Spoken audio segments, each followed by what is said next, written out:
everyone, and thank you for joining us today on PoliWine, where we like to take a deep dive into stories pulled from the media and have a fun time while breaking it down. I'm Jillian, and let's get into it. So let's just jump right into the story that's kind of taken all the headlines on every media outlet, and that is the security breach of war plans and plan of action of our military that was accidentally leaked to a journalist as he was added to a text thread through our highest ranking intelligence officials in our government. And they were explaining a plan of action of what they wanted to do with the Houthis in Yemen. Well, here they are given a play-by-play on this text thread, and they accidentally invited a very well-respected journalist, the editor-in-chief of The Atlantic, Jeffrey Goldberg. And the irony of him receiving this invitation for this text thread it's really unbelievable. And he said the same thing in his interviews. He was invited to this text thread. Of course, he accepted. He was like, sure, why not?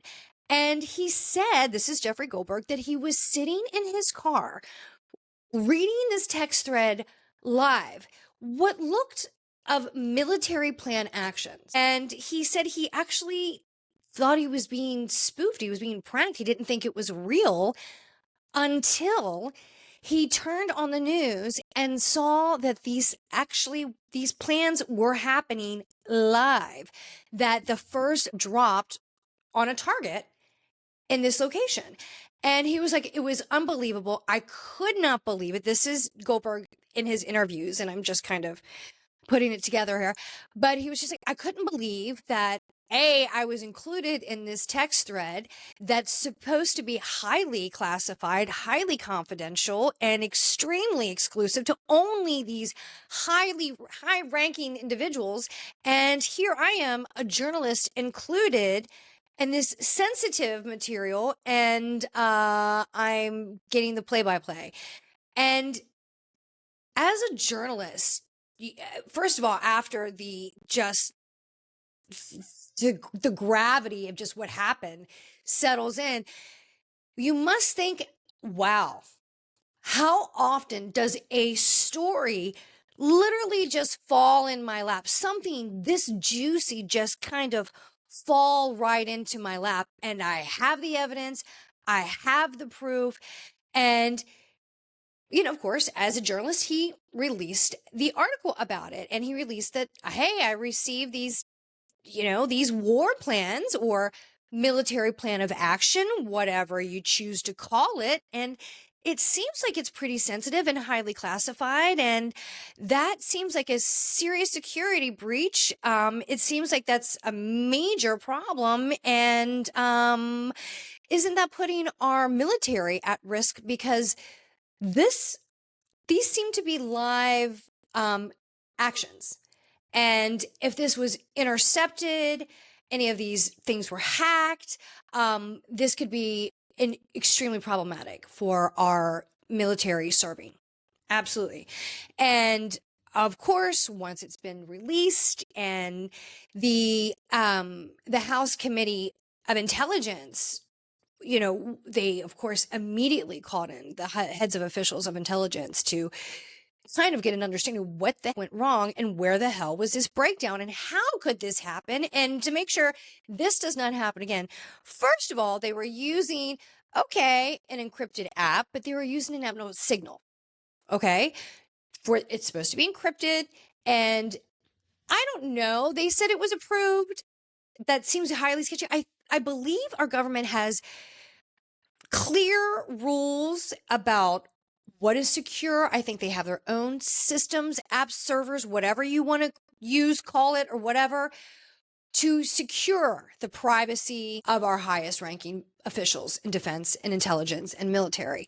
So there is no opportunity or of a hacking, interception, any type of anything happening to the security. And oopsie, we literally sent it to a journalist. And of course, when the House Intelligence Committee brought in all the the heads of the intelligence. They denied, deferred the question, denied again.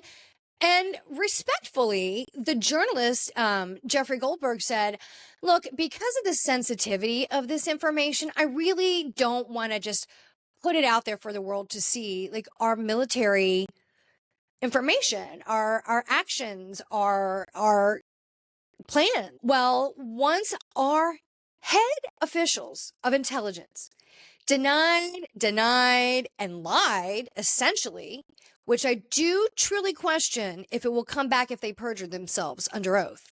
Okay? On the House floor. Just curiosity. I am not a legal mind, but there seems like there might be some perjury there because, well, after they denied, said there's nothing classified, there's nothing sensitive of any information that would put at risk our military, our soldiers, our defense, nothing. There is nothing sensitive. There's no times, there's no timestamps. There's, none of that. Well, Goldberg, the editor-in-chief of The Atlantic, said, okay, if that's what you're going to say, because they, of course, went on the defensive and then started attacking him. So he then released the full thread of text. I read a lot of them.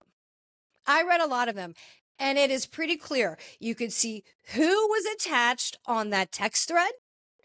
You could see what they were saying. First of all, embarrassing and slightly repulsive what was coming out in this text. So you should be embarrassed, all of you. And the level of stupidity and negligence of this group. And now that we know who was officially on that text thread, because they were denying it, like the initials for, TG and MAR and VD and, for all of our head officials like Vice President, Secretary of State, Secretary of Defense, Director of Intelligence, they were clearly on there. They didn't want to, admit that they were on this major mess up thread.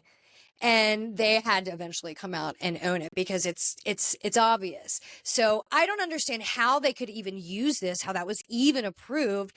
Do we remember the Hillary Clinton email scandals because she had that on a private server? Do we not remember back in the day that there was a big huff and puff about Barack Obama having to give up his BlackBerry, if anybody remembers what a BlackBerry is, back in the day because they didn't feel that was secure. So, these have been issues before and immediately taken care of. Comey, about the emails, are you listening? But this is so much worse. This is a grand scale of fuckery. I don't know how anybody could keep their job after that. I'm sure that they probably will. They'll probably get a pass. This is what happens when our intelligence tells you during the vetting process of all those who just passed the Senate hearings, okay, that were on this text thread. They told you, this is our intelligence, said they were concerned certain individuals even be nominated, and they were concerned about some of them could be compromised, and they were truly questioning if they had the capability to even handle such a position. And I got to tell you, this is my opinion. Okay. When you look at some of these people, and some of these people have a very good education, you look at them, especially in some of the guys, you're just like, oh my God, is this the fraternity of those guys that just get away with everything and just skate through life and just really aren't that smart? Some of them are actually smart on those check strains. But some of them, like, and I'm kind of thinking of Hegseth. Like, I don't know the guy, never met the guy. I only know what I've recently have discovered him coming out in the world of politics. And this guy reminds me of a guy that you run into at a college fraternity party. You're like, oh my God, he's just sloppy and just kind of gross. Avoid that guy. And I was having a conversation about it the other day, and I'm like, this guy kind of reminds me, I'm talking about Hegseth, kind of reminds me of the guy that one of your elder family members, like your mother, your grandmother, and I'm thinking more my grandmother would be like, you need to avoid that guy. That guy is all kinds of stupid. And that level of stupid will rub off on you and take you down. And need I say more? And we need to not forget during his confirmation hearing, okay, he's known to be a huge partier, known to be a huge, huge drinker. Not judging. But I was even laughing. I'm like, when he was sending the original text messages out, prepping for the meeting, I'm like, do you think he was doing that with like one eye open? Oh, on a weekend? Like that's kind of the feeling that I was getting for some of those text messages, the early text messages. But then, just the next, it's just, I mean, it is just the level of stupidity and just the unwillingness to own a major, major screw up. At least Marco Rubio, who I got to tell you, not a fan of Marco Rubio, but at least he's like, yes, I was on it. He liked to distance himself as quickly as he could. He's like, although I only had 2 times I chatted in and they were pretty general. So Marco, you might be okay in this situation. Maybe, because everybody else is right in the crosshairs for the House Intelligence Committee. You were also in the lines of the Democrats. Like, all eyes are on you. And I got to tell you, it's a problem. And you can just say it's not an issue. It wasn't sensitive material. It was. You might feel differently if that was your loved one fulfilling that plan. So you might feel different if that was your loved one up there and that could have been compromised and their well-being could have been jeopardized. So you might feel differently about that. So please stop dismissing, saying it wasn't sensitive, it wasn't classified. Classified or not, those are our men and women fighting for us on that day. And you put them at risk. I don't care what you say. You can deny it, deflect, whatever. You know you did. And somebody needs to own that. But going back to Rubio's like, that was a huge screw up. It was a mess up. I don't know how a journalist was invited on that text thread. He was like, no offense to journalists, but you shouldn't have been on there. And I don't know how Walt still has a job because he even admitted he was the only one that said it was my fault. Okay. But then other people say, I don't know if it was Walt. I think it was a staffer underneath a staffer. You're going to go after the younger guy? Come on. I have a kid. And he always jokes around with technology. He's like, this is what happens when old people use technology. He says that to me just to get under my skin and just kind of piss me off a little bit. And it's effective. It's effective. I'm like, stop it. But in this situation, as soon as this came out, that's the first thing that popped in my head. I'm like, all right, these are the situations when old people use modern technology and it goes very, very wrong. Look, we've all done it. We've all accidentally texted the wrong person. We've all accidentally included or not included somebody in a text thread. And this is why we teach our children nothing good ever comes from a text thread, a text chain. There's just too many people involved and it can go in many directions. So there is nothing good that comes out of a text chain. And let me ask you this. If I have to be on camera during a meeting, a conference call, if I have to have my camera on to check in, why doesn't our highest ranking officials need to be on camera showing each other that they have full attention at the situation that is happening in real time? So I don't understand.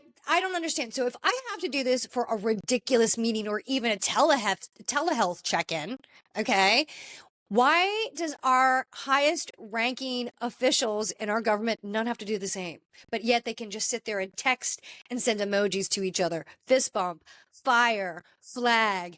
Yeah, I read the text messages and it is not looking good. I'm going to be highly upset if someone is not fired for this. Someone has to feel the heat from this one because this is a major, major screw up.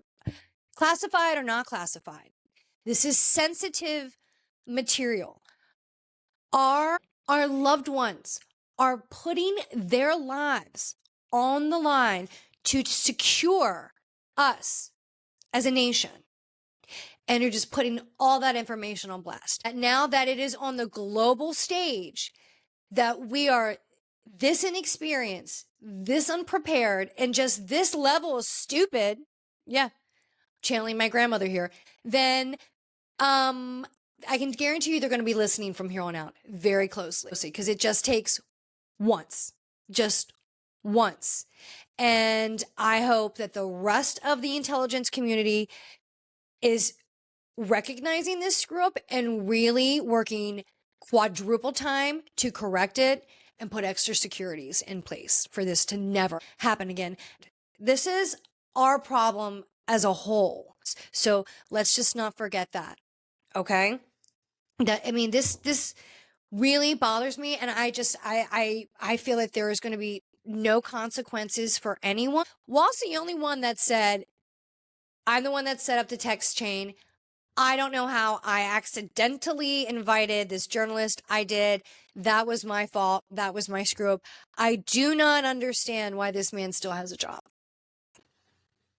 And look, I'm not a lawyer, but I do believe that there are laws in order to prevent this. But I'm sure that there are plenty of attorneys looking into this now because there feels like there are some major rules, maybe laws that have been violated in this exchange here. So I'm sure there'll be more to come about this fallout. But what a security breach, and please let's get this checked. So in the world of politics, that's just the start of it. I mean, yesterday you had the news, you had the hearings, you had the White House correspondents in the White House press room that just going nuts and just what a scene. Then you had the speech about the tariffs. Then you had Marco Rubio come out. Then you had Hegseth's speech from Hawaii.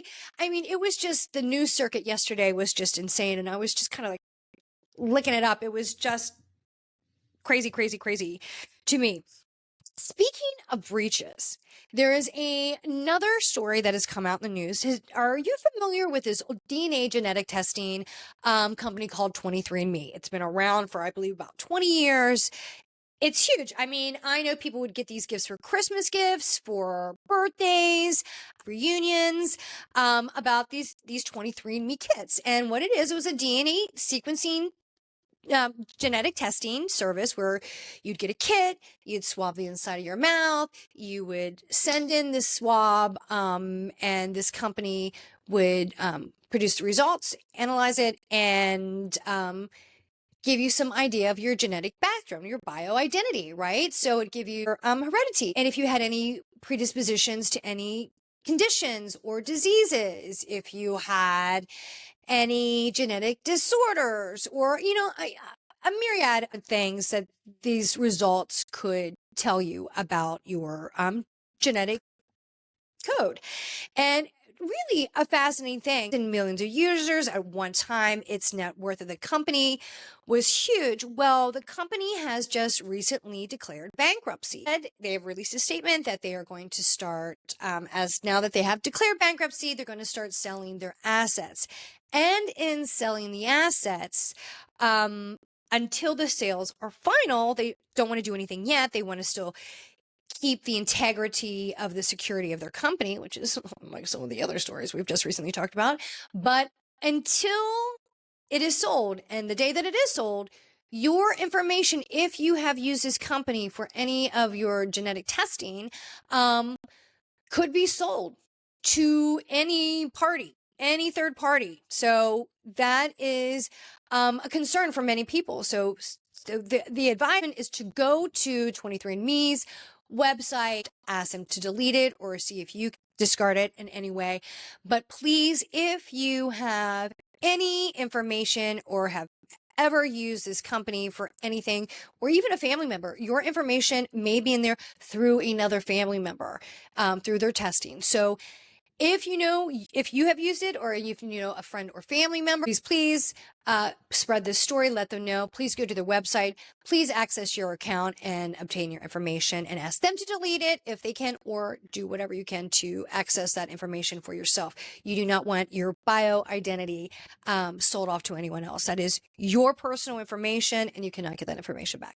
Okay, so let's off to another story, into the world of sports. Last week, we mourned the passing of a sports legend, icon in the boxing world, George Foreman. He was an Olympic gold medalist. He was a he had a boxing world title. I love, as we talk about all the time on this podcast, we love documentaries. This is an oldie but goodie, Rumble in the Jungle.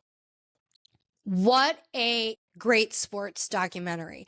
And God, it had to be like over 20 years ago that I saw this, because I want to say it was probably, I don't know, could have been CD, I want to say it's probably Blu-ray, but it may have even been on VHS. Like, this was like early 2000s. I was watching that documentary with a friend of mine, and I will never forget this one scene that really stuck out to me in that documentary, Rumble in the Jungle. And that was leading up to the epic match between George Foreman and Muhammad Ali. Well, right before that fight took place, the men had to go warm up on the boxing bag, just kind of warm up their muscles, get ready to go out to the ring, right? Just kind of get themselves warmed up. Leading up to this fight, I mean, George Foreman, that guy was massive. He's huge. And Muhammad Ali was doubting himself a little bit. And you could see a little bit of the internal struggle in Muhammad Ali in this documentary leading up to it. Like, he would never admit that he was truly questioning himself, but you could see that he really was. There was a little bit of doubt and concern that he might not come out on top on this fight. Well, in this scene, George Foreman, getting ready to go out to the ring, ready to prepare for this fight, goes up to the boxing bag first. It looks like he's barely touching it. And just the scale of him, because he's huge, standing next to the bag is just, that alone is going to be intimidating. But he just looks like he's barely putting any effort into punching these bags. He's, just stretching his muscles, stuff like that. Well, he walks away after a few moments of that, and there is a massive indentation, full dent in that warm-up bag. It looked like somebody threw like a car into it. It just boom. George Foreman walks away. And a minute later, you see Muhammad Ali walk up to that bag with that dent in it. And you just see him staring at it like, oh my God, that's who I'm up against.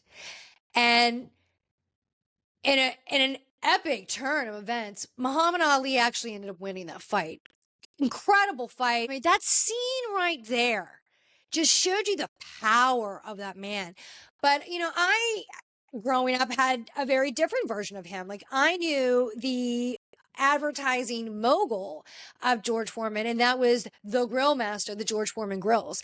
It really was the absolute staple of every college freshman of my generation, or anybody who was just starting out on their own. Everyone got a George Foreman grill. The grease slid off, remember? But everyone had one, and then there was these different versions. And I was reading that he was saying that he made, now this was in some of the interviews. Now, how true this is, I am not 100% sure. I wouldn't surprise it, because, I mean, do they still make George Foreman grills? They might still make them. And I'm sure if they do still make them, I wonder if there was a surge in sales in the last week or so. But he was saying that he made over $200 million off those grills. Now, he just endorsed it. Yeah. He was a spokesperson for it. $200 million. Wow, George. I guess you're going to have to do something like that, because didn't he have like 11 kids and named almost all of them George? I mean, that's a man with confidence right there. I'm going to have a ton of kids, and I'm going to name them all George.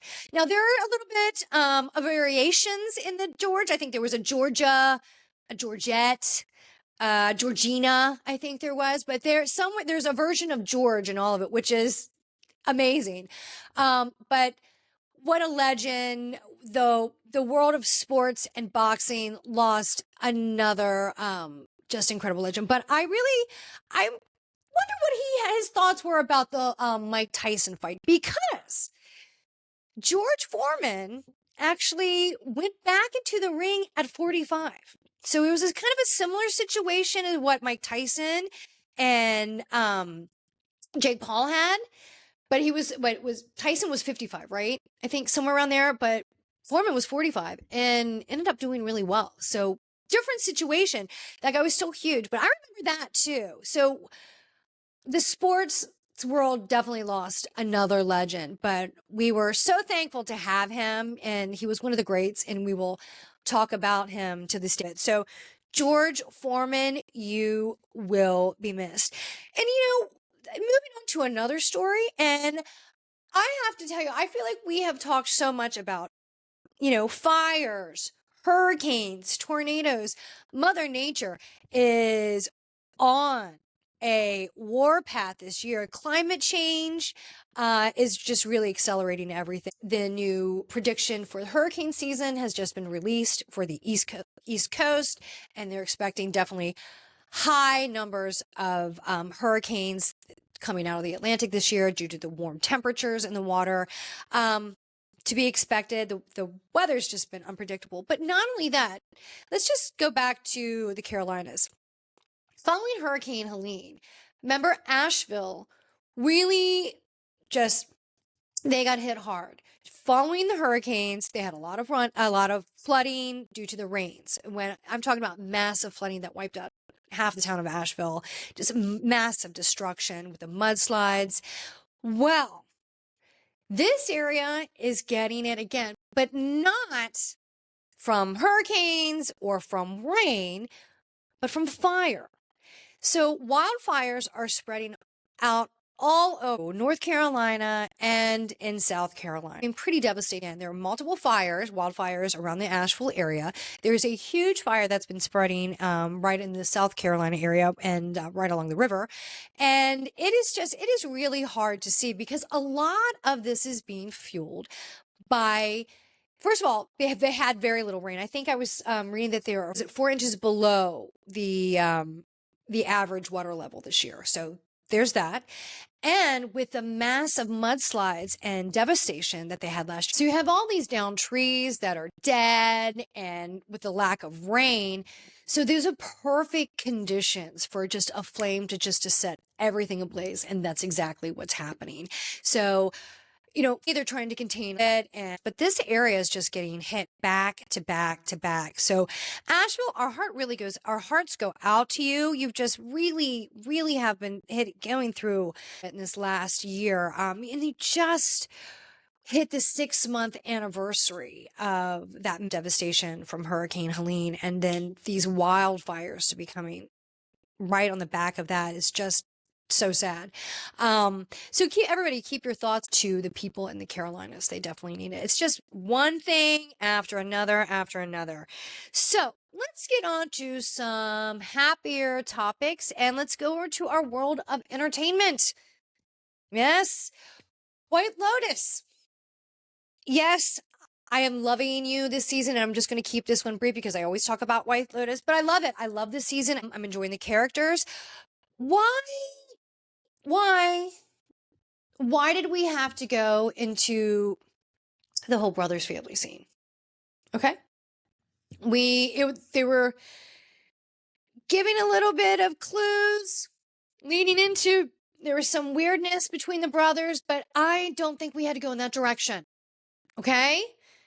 I was just like, no, why are we doing that? Please don't do that. And they did. They went there. And thank goodness they're only fragmented memories by Saxton, but I'm just as disturbed as he is, and it's weird. So I'm curious how this is going to play out and how this is going to change their relationship forever, because it's definitely going to change their relationship, if not temporary, I'm sure forever. But I enjoyed this season. This season is so good. The cattiness between the girls. I love how that's come to a head. The Ratcliffe family, Rick. I am loving this season. So White Lotus season 3, slightly disturbed with the brother interactions this past episode. We didn't need to go there, but you went there and it's still good. I'm still going to be watching, but still good. Now, I have to get in to Beverly Hills and the Bravo universe. There's been so much coming out in the Bravo universe. I can't get through it all in one day. There's just going to have to come back for more. But let's just go straight up to the Beverly Hills, right?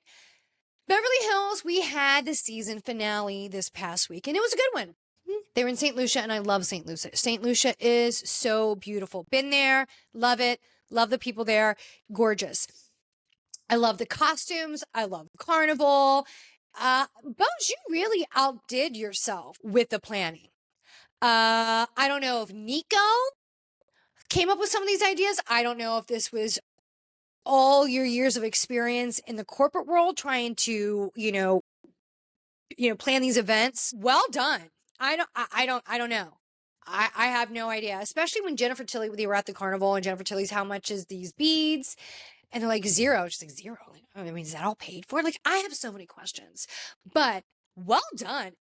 Excellently executed. Well done. Nico, still love you, Nico. That man was working overtime and he deserves to be almost, I think, Avi, Nico definitely should be a friend of. And what was Kathy Hilton's side girl that helped? You saw her in the beginning setting up for the parties. I like her too. They should have a spinoff. The assistants to the housewives, they should have a spinoff show. Just like, or like, how they have the Have to show on Peacock? They should have that of the assistants just talking about what their day is like, where they help the housewives get, what you see on TV, if they have like a party or they have an event or something like that, those assistants were working their tail off to make that happen. And I would be curious and very much into a show, like I said, like an after show, just a short little thing on Peacock, where you have the assistants talking about what they had to do to execute that. I think that would be a really good show. I would really like that. I think that would be good. But Nico, Avi worked so hard this episode. And like, and then with the scene where Bogues and Sutton go talk and they're making the chocolate so they can just kind of have a private conversation. And she's like, where's Avi? I need Avi. And you have Avi at the hotel going, oh my God, I'm so tired. I want an Avi or a Nico. I'm saying they are just incredible and I adore them. And they work really hard, you can tell. And they really have become part of the family to like Bose and Sutton, and they just have a really great flow. So I really like them. But I think this was just a great cast trip. Can I just get into the fact that Kathy Hilton, I have really enjoyed Kathy Hilton throughout this entire season. She's kind of coming. She's right foot in, right foot out throughout this season. She really hasn't said a lot, but what she has, I think, has been very memorable. And she's just, her kookiness, God, I love it. And it's just on display. And the editors really lean into it. Like the people who do the editing of the show really lean into it, because all you kept seeing is like her routine of the skincare this episode, which, look, that woman's skin looks like porcelain. So whatever she's doing is working. Don't judge. I am not judging. I want to know. I'm questioning. You look great, Kathy. You look great. But I love her kookiness. But she, to me, she's so quiet. But when she is, she's very giving, loving, understanding. Like, she was really trying to calm Sutton down this episode because Sutton was really on edge. She was trying to really be there for Dorit during that girls' lunching when Dorit was really just kind of spilling all the tea about PK and the 7-page email she received about that. And she also had the trip to was it Oceanside, trying to bring the girls together. So I like the bringing together Kathy. I'm enjoying that Kathy, the party going, the Kathy wants to hang out and socialize. Kathy looks freaking traumatized this season. Does she not? Is it me? Is it me? Am I looking too hard into it? But Kathy, to me, looked traumatized this entire trip. I love that she's like, I'm not getting into the fuss. It is hot as shit here in the Caribbean. I'm not getting to tons of glam. I'm wearing a t-shirt and shorts. Like when she was getting ready, like, what are you wearing, Kathy? When they were all going out for the dinner party, she's like, t-shirt and shorts. Okay. I'm hot. And then when she's putting like the ice bags under, like, I can appreciate all of this. She's crazy. Yes. Love it. Freaking love it. It is delicious. It is, I don't know. It is like a little sweet little bit of dessert nibbles for me. I just love it so much. I love Kathy, but she seems a little traumatized this season. So I hope we get into that in the reunion. Kathy, why so reserved this season? Are you trying to come in on the softer side considering what happened several years ago with you and Kyle coming off a little harsh? I don't know. Can we get to two things that came out this episode? Okay. At the end, look, there was a great episode. We had dinner parties. We had arguments. Sutton, as much as I am huge team Sutton, I love you. I think you are fantastic and amazing. You didn't really come off that likable this season. You came off to me a little unstable emotionally. Although I'm here for it and I kind of got your back, like Garcelle and Jennifer Tilly. Love Jennifer Tilly. It was a bit hard to watch at times this season. Sometimes perfection. Other times it was a little cringy, and I agree with a lot of the other castmates with a couple of comments like my wallet. So putting that aside, you also had some pretty stellar moments this season. But I hope you take some time after reunion, really look back and maybe course correct and come back better. I hope so. I like you, but I think you're going to get a lot of backlash. Now, Erica, it's still going on with Kyle. Nothing new there. Bose, I've loved you this season. I think you were a fantastic addition. Dorit, still not getting a lot with PK, although I think the divorce is going on. I'm just kind of wrapping up the season for you. Kathy, come back to us, Kathy. Mwah, I miss you. So good, but I need a little bit more from you. Just because I want more from you, Kathy. I just kind of love it so much. But big news. The duo that I always liked, Garcelle. Garcelle, I actually thought you had a pretty decent season. You didn't bring a lot, but I thought you had a relatively decent season. Garcelle became frazzled, and during the taping of the reunion, walked off the stage and walked off the cast and announced that she was leaving the Real Housewives of Beverly Hills. I didn't see that coming, actually.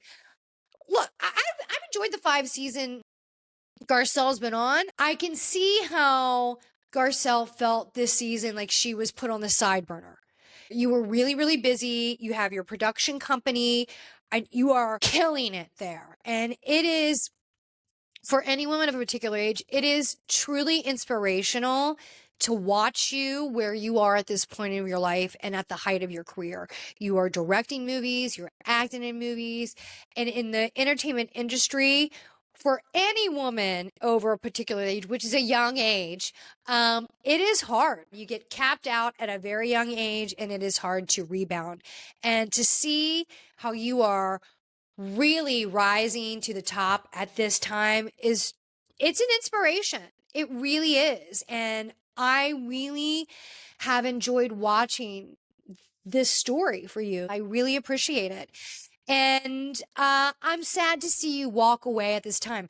Maybe you feel like you're being pulled in many different directions.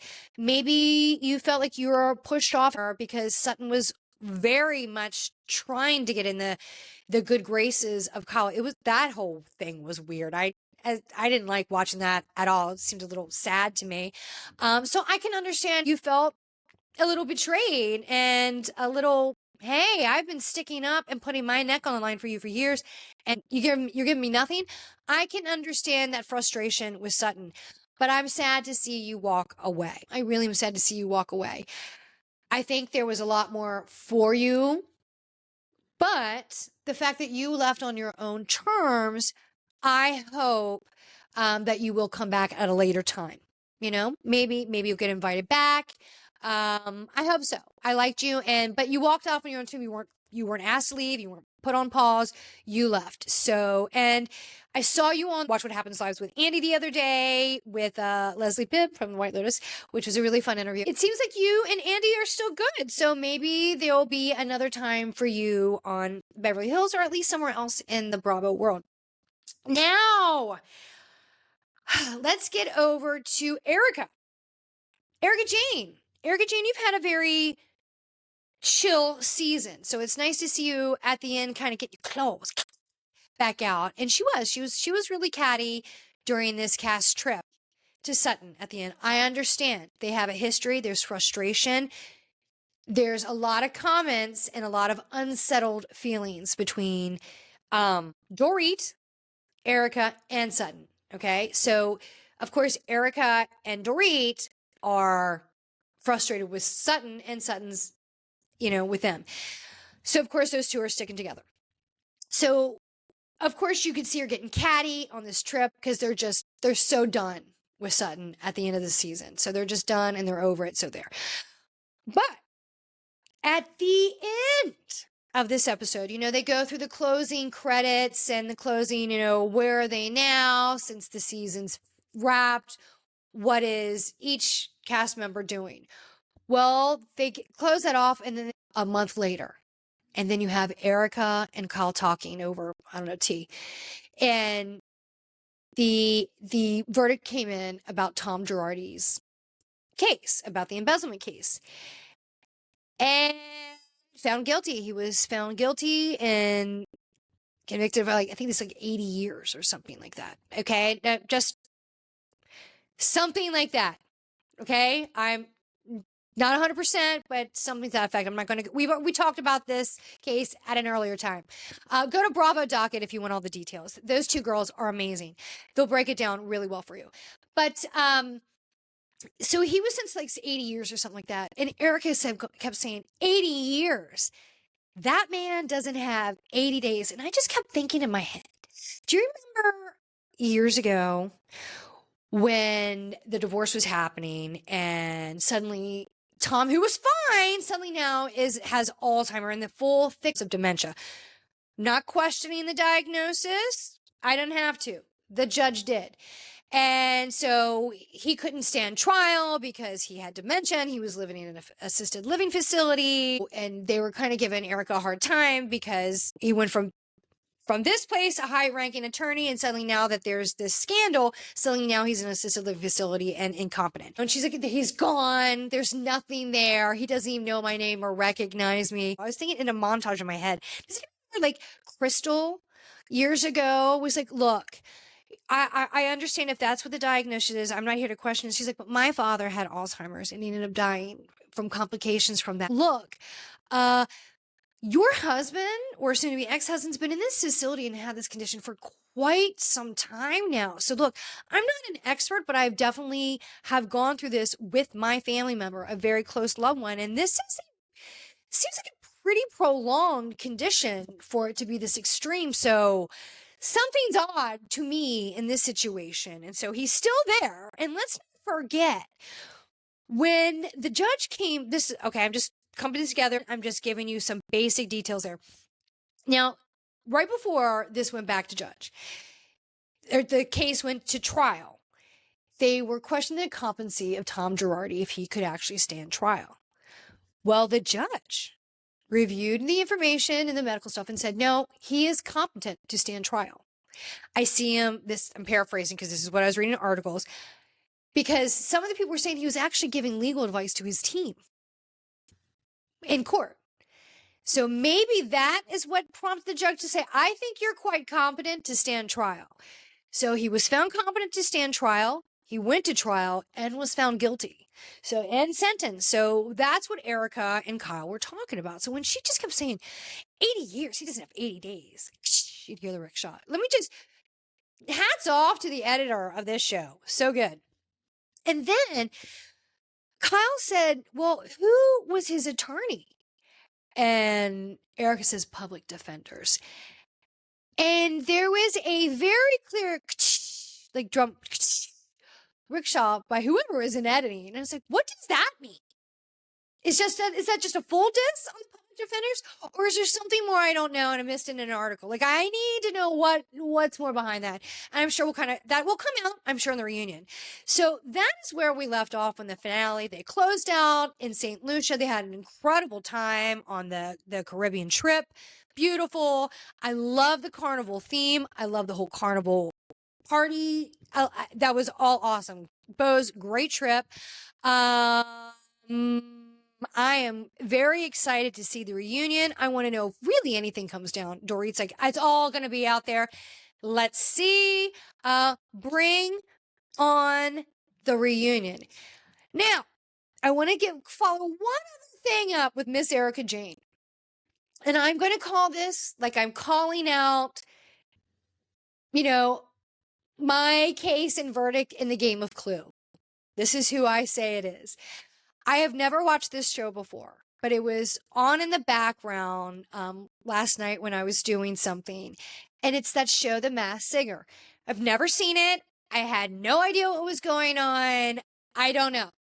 I was just trying to figure it out as it went along. But there was this one character that came out, and it was the Yorkie. Was it Yorkie Pup? Really cute. Super, super cute. It was a Yorkie dog with sunglasses and ponytails, and the person got out there and sang. Now, I am going to call it. I am going to call it today because they give a little story about who it is and kind of drop some clues, but they distort the voice so you don't know. There was a diamond. Okay, I saw that. There was a diamond in the clue. And some other stuff. Now, the diamond was the only thing that got me. But when I heard the voice, I'm like, that is Erica Jane. That is Erica Girardi, a.k.a. Erica Jane, as Yorkie Pup. I think it's Yorkie Pup, Yorkie Dog, whatever it is. It's Erica Jane. I'm on The Masked Singer. I'm calling it today. Erica Jane is the Yorkie Dog. Could I be wrong? Could totally be wrong. But I think it sounded like her. And I think it had I can't believe I saw that. I've never seen it before, but that's my call. And whoever was the other one with whoever ever said that country song, that guy's voice was unbelievable. Oh my God. Oh my God. What an incredible voice. That's the only time I've ever seen the show. Probably might not see it again, but I might want to tune in again to see, is that Erica Jane? Yorkie Pup. Erica Jane. That's what I'm calling it. So, another Bravo celebrity who's kind of making it back into the news. I can't believe it. Teresa Giudice.